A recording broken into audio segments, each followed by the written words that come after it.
Okay, let's settle down.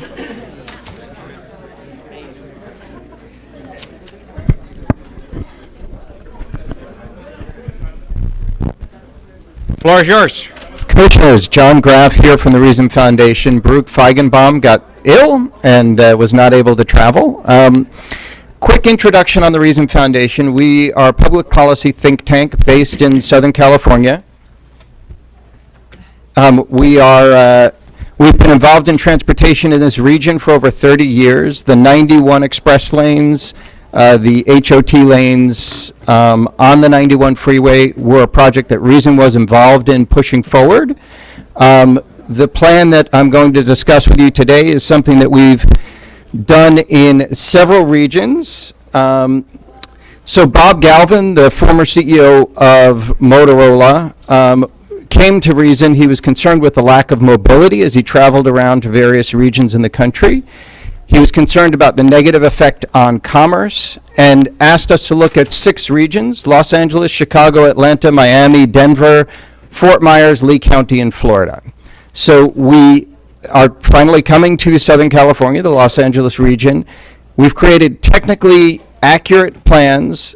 We've kept political realities in mind in terms of what we believe is politically possible. So some things we've eliminated, but the main focus of the plan is mobility. So as we look at delays per commuter, since 1982, there were 50-hour delays. Now it takes 80 hours to commute. Travel time index during the highest travel times has gone from 1.27 to 1.43. We're burning a lot more gas, and the percent of commuters using transit has gone down slightly or stayed roughly flat. So the cost of congestion is significant. We're hearing lots of people say, yes, but vehicle miles traveled are going down, so people are traveling less, right, in their cars? No, actually, maybe they are on an individual basis, but as population increases, vehicle mile traveled is going up. Congestion is continuing to go up. Los Angeles has been spending significantly on transit over the last 30 years, and per capita transit usage has been declining over the last 35 years. So the problem with transit that we're building is the rail lines is they don't take people where they want to go. So we focused on SCAG's long-range transportation plan from 2012, technically sound plan. Their plan spends $350 billion, relies on $220 billion in new funds that they don't have. Their plan is focused on state laws that are environmental.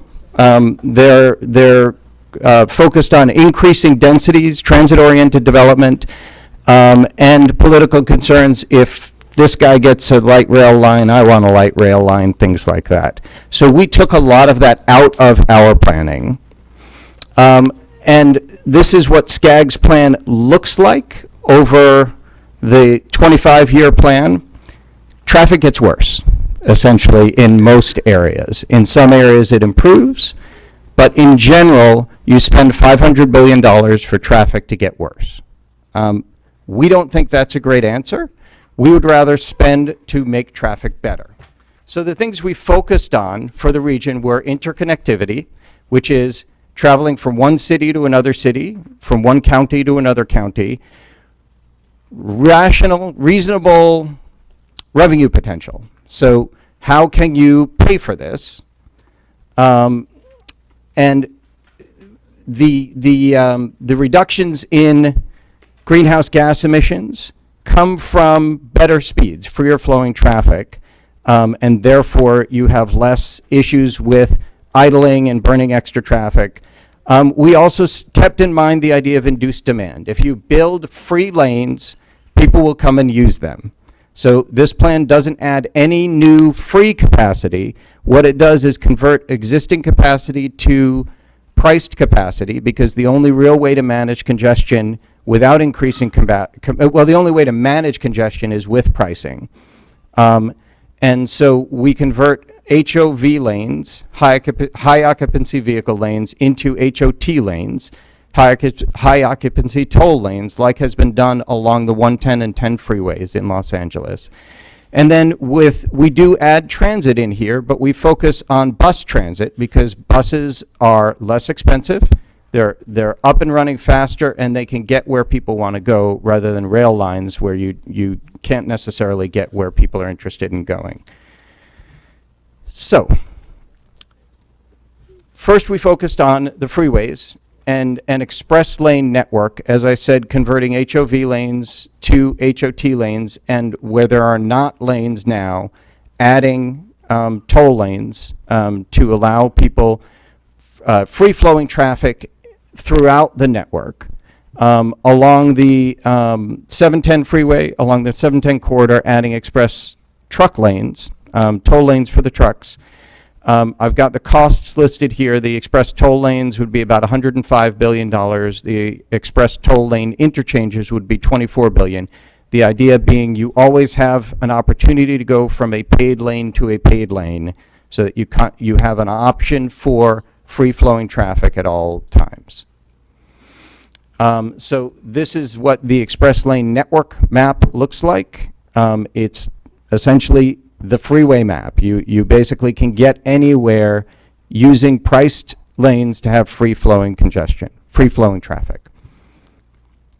The other thing we focused on was arterials. So the original design of Los Angeles was fantastic, the Los Angeles area, because they said, okay, you need big pipes to get people from one freeway to another freeway. So moving around inside of a city using the arterials, moving around city to city through freeways.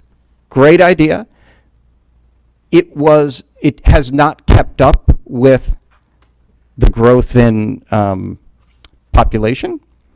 And so now we're left with a system that, while designed well and thought out well, is not implemented well for what we have now. So what we're suggesting is in order to create free-flowing traffic on the arterials, you need to provide a way for people to get through the bottlenecks. The bottlenecks are right and left turns and traffic lights.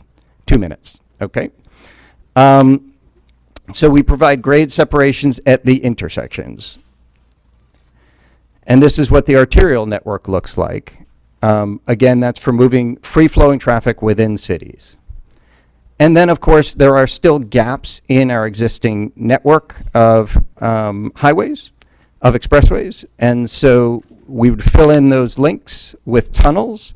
So the 710 tunnel, a high desert corridor, a tunnel that links the 14 to the 210 freeway through Glendale, through the mountains up there. In Orange County, something that takes you from Corona to Orange County, and then along from the valley to Santa Monica, a connection that takes you there. And again, these are tunnels. They're running through mountains. They are well-designed, environmentally friendly tunnels. They actually produce less emissions than a surface road would in that same area. And then a downtown bypass tunnel, because you can't get past downtown Los Angeles, and so you get caught in the downtown congestion, but providing a bypass tunnel for those people who want to go from Pasadena past downtown Los Angeles. And then the last thing our plan does is it fixes a lot of the freeway connections that are currently not working. They were designed, they're old designed, and I'll go through these slides quickly. It's just spaghetti, but it shows how we would fix those interchanges. And then here's the map that shows all of the improved interchanges. Transit improvements, as I said, we would focus on bus rapid transit and bus rapid transit light in order to allow people to use transit as an option. The buses, the transit lines would use the free-flowing lanes for free, so that you get dual purpose out of the free-flowing lanes. You make your transit more reliable so that people are willing to take it, because they can always use the free-flowing lanes that are being paid for with tolls through public-private partnerships. And that's pretty much it. We do focus on some of the operations issues like signal timing that we heard a lot about today, like some of the dynamic signal synchronization that allows transit to have priority over signals. And those are low-cost methods. So the SCAG plan, $500 billion, traffic gets worse. We use the same $350 billion that's currently in SCAG's plan. We add tolling to make up the rest of it. And our plan comes to a little over $700 billion, $714 billion. So there we are. Any questions? That's a bargain. But understand, the $714 billion is not all taxpayer money. I mean, it's money that people are voluntarily choosing to pay, like they are choosing to pay it right now on the HOT lanes on the 110 and 10 freeways. So that's... Just quick question. Yes, sir. You said free-flowing lanes for BRT. Yes. So that means that's designated for BRTs only? No, sorry. So the idea is on the arterials or on the expressways, BRT would use those lanes for free. So as we proposed with the arterials, we would put the managed underpasses or overpasses at the intersections so that there would be a free-flowing option where you could pay a 15 to 25 cent toll and skip the traffic light. The BRT would use that lane for free. So you know I'm a fan of Thank the philosophy. I really do. I think your political radar is off a little bit on the implementation of this, with all due respect. But yes, but what I love... You should see the stuff we took out. But what I love is the whole theory behind choice, user fee, the things that people can choose to do, and that using that for a transportation system. Are you looking at this? Well, first, my challenge to you is part of the problem is that our Republican friends, every toll is now a tax, every choice is a tax. And Reason Foundation used to be the strong policy advisors to the Republican Party, especially for local. Mm-hmm. Could I encourage you to start working them better? Because this is kind of like the great way to think about, and especially consistent with greenhouse gas reductions, where you're starting to think about the trips you take instead of just instantly, getting on a freeway. So could you work that a little bit better? Think about that as point number one. That's a great idea. Because we have the hardest time, and you would think Orange County with 51 miles of toll lanes. But the battle we fought just to put in managed lanes on the 405 was ridiculous. And now this is the county that could be doing, if you, and my last point, is if you took this, instead of trying to consume the entire cow, but if you looked at where Orange County is, for example, with so many opportunities for connecting the system, have you thought about like smaller bites and sub-regional planning that might be a demonstration of future success, but not trying to eat the whole thing at one time? So I would ask you to think about that. I know ultimately you were trying to get away from taxation, and so you had to do the whole big plan. Well, ultimately, I mean, we have a problem in California. We have a Right. problem nationwide with Right. funding transportation. Right. Gas tax is not going to do it. And we know this is the group that we're the forefront of road charge. Mr. Medaffer was just with Bob Poole this week, Monday. And so we get all that. But the issue is we don't have tools to educate our public. And sort of sometimes when you do this big, gigantic plan, it's people's eyes glaze over because they know the political realities are just that this is tough. But it's looking at this from how do we start educating people in a different way? How do we start working on the political forces that a toll is not a tax, that a managed lane is not a tax? I would ask us to think about that kind of an opportunity, and particularly with the historic connection of the Reason Foundation on these issues. So, Awesome. thank you. Any other questions? Thank you very much. All right, thank you. Thanks. So I think that's about it. You had one or two. Thank you, Mr. Chairman. I wanted to mention that at 1 o'clock this afternoon, we have our Southern California STIP hearing. It's in this room, same location.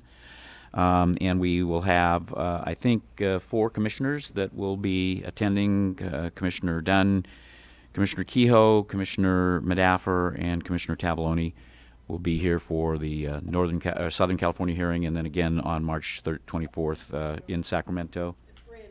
Oh, yeah, I'm sorry, and that's exactly right. Commissioner Inman is volunteered to be here as well, so we will have 5 commissioners, which is a very good turnout, and I really appreciate that. But also, Mr. Chairman, our extended family has lost 2 loved ones over the past weeks, at least since our last meeting. We have on the agenda adjournment in memory of Nancy Doherty, Director Doherty's mother, who was a well-known figure in the world of women's basketball. She served both as a coach and as a mentor. But we would like to add also Elsie Jane Jansen, who is the mother of Laurel Jansen, an accomplished pilot and a lover of the water, and I think she passed on that love of the water to her daughter. So if I could request respectfully that we adjourn in memory of Nancy Doherty and Elsie Jane Jansen. Consider it done. Oh, I have one, okay, maybe after the adjournment. I have just one comment, Mr. Chair, and my fellow commissioners and members of the audience. This Sunday is Persian New Year's. So Happy New Year to all my Iranian and Persian friends and colleagues in the attendance. It's Nowruz. Yes, and it's also signifies the first day of spring. So when winter turns into spring, that's the Persian New Year. It's a reflection of things coming into life, old turning into new. So Happy New Year, Persian New Year. And let me just add this as well. As a proud U.S. citizen, it's really an honor to be able to celebrate my heritage in my new country. And let me even go further. Iranians can celebrate Persian New Year's more completely in these United States than in Iran. And the diversity that this country has afforded us is part of our strength. And I know this is a tough political climate for many of us out there, but our strength is because of our immigrants, partly, and because of our diversity. And again, as an immigrant from Iran, I'm a very proud citizen of these United States. Happy New Year. Thank you.